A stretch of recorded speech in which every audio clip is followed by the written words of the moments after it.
এবার কিন্তু আমরা খেতে বসে পড়বো, কারণ 3টে বাজে যাচ্ছিল। তো চলো গাইস খেয়ে নি। বিরিয়ানি আর চিকেন কষাটা কিন্তু খুবই টেস্টি হয়েছিল, সাথে ছিল ডিম আর স্যালাড ছিল পেঁয়াজ।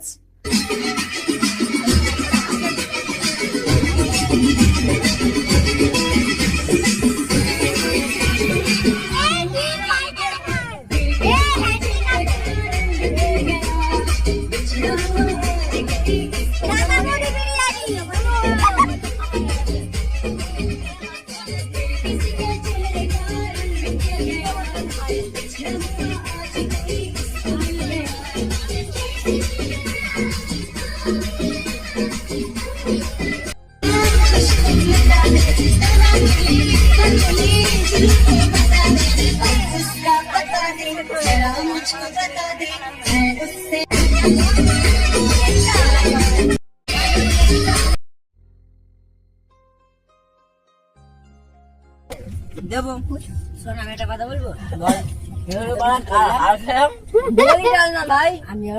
বিরিয়ানি আর চিকেন কষাটা খেতে কিন্তু খুব টেস্টি হয়েছিল, আর আমরা বসে এত হাসাহাসি করছি, মানে হাসতে হাসতে পুরো পেট ব্যথা হয়ে যাচ্ছে। এত মানে কথা, এত হাসাহাসি গল্প হচ্ছিল।